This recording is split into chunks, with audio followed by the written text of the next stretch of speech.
De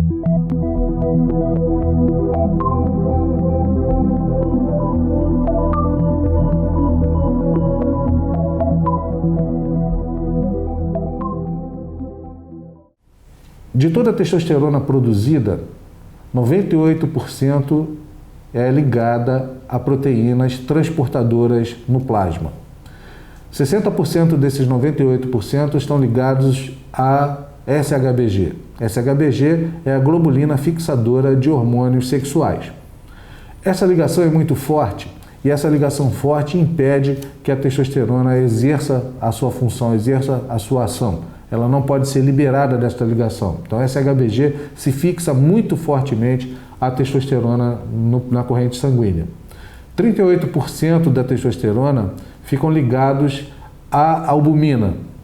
E essa ligação fraca faz com que essa testosterona esteja disponível para ser utilizada pelo organismo. Somente 2% da testosterona estão livres, não ficam ligados a nenhuma proteína, e esta é a testosterona realmente ativa. A testosterona que faz efeito é a testosterona livre, que penetra nas células e vai exercer a sua função.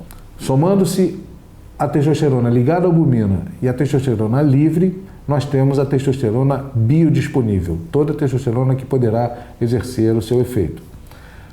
A testosterona faz um efeito de feedback negativo à produção de SHBG também, ou seja, quando temos um aumento do SHBG, a reposição de testosterona vai provocar uma redução desse SHBG.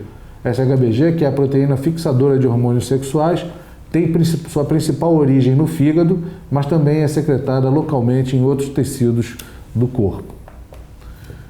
As funções da testosterona são várias, mas ela tem uma função muito importante na diferenciação sexual, principalmente o seu metabólico, a dihidrotestosterona. A testosterona ela é reduzida a dihidrotestosterona por uma enzima 5-alfa-redutase e a dihidrotestosterona é 10 vezes mais, tem um efeito androgênico 10 vezes mais intenso do que a testosterona. Por essa intensidade de efeito androgênico a mais, a dihidrotestosterona ela é a principal responsável pela diferenciação sexual dos indivíduos, dos homens. Mas a testosterona total também age na diferenciação sexual. A testosterona também tem efeito sobre a musculatura, aumentando a massa e a força musculares, tem efeito sobre a medula óssea, produzindo maior quantidade de glóbulos vermelhos, porque ela estimula a produção de eritropoetina e tem um efeito psicotrópico sobre a libido, sobre o desejo sexual, aumentando a libido, aumentando o desejo sexual, e ainda tem um efeito sobre a função erétil, melhorando a qualidade da função erétil por preservar a qualidade do tecido erétil do pênis. A dihidrotestosterona também tem efeito sobre o crescimento capilar secundário, oleosidade cutânea e sobre o aumento da próstata. O estradiol tem efeito sobre a massa óssea, fechamento das epífises, tem um efeito psicotrópico sobre a libido e tem efeito de feedback negativo no eixo hipotálamo-hipófise testicular e também ainda tem efeito sobre a próstata. Dihidrotestosterona e testosterona se ligam ao mesmo receptor androgênio. A dihidrotestosterona tem a afinidade 6 a 10 vezes maior do que a testosterona, daí a sua intensidade maior do seu efeito androgênico sobre a testosterona livre. Em concentrações fisiológicas, os efeitos de dihidrotestosterona e testosterona são complementares. Ambos os hormônios são necessários tanto ao desenvolvimento sexual quanto à virilização do indivíduo na puberdade.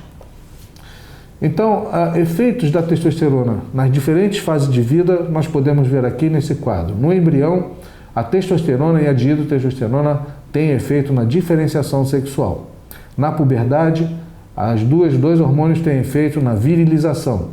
E no homem adulto, a testosterona e a dihidrotestosterona têm efeito na manutenção do fenótipo masculino, na função sexual e ainda têm efeitos anabolizantes sobre a massa e a força musculares. Com relação aos órgãos onde a testosterona e a dihidrotestosterona atuam, elas são responsáveis pela manutenção da libido e pela função erétil. Então elas têm função no sistema nervoso central e no pênis, na genitália masculina. Elas têm ação na preservação da massa e da força musculares, da massa óssea, na eritropoiese, na espermatogênese, na distribuição do padrão masculino de implante de cabelo e no comportamento do homem. Então ela é responsável pela motivação masculina, pelo humor do homem, né? Então ela age na pele, no fígado, nos ossos, nos órgãos sexuais, no cérebro, nos músculos, nos rins e na medula óssea. A testosterona, então, é um hormônio poliativo, funciona em praticamente todos os órgãos do organismo humano.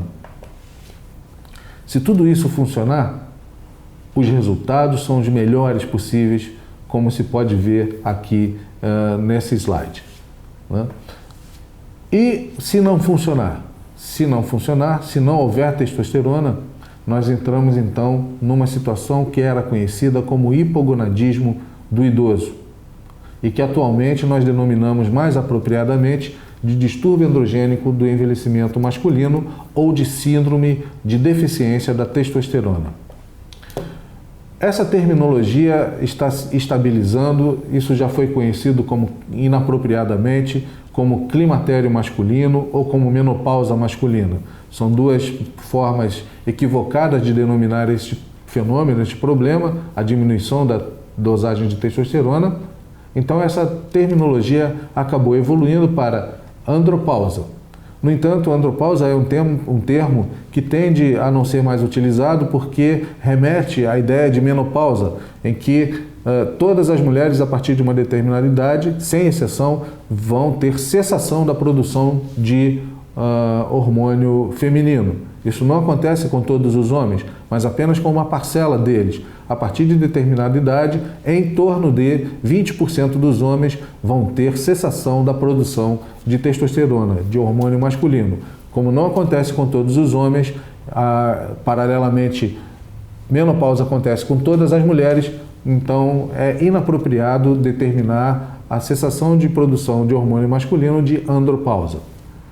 Já foi denominada como deficiência androgênica do envelhecimento masculino parcial, já foi denominada como hipogonadismo tardio, mas a forma mais apropriada de chamar essa situação é distúrbio androgênico do envelhecimento masculino ou síndrome de deficiência da testosterona.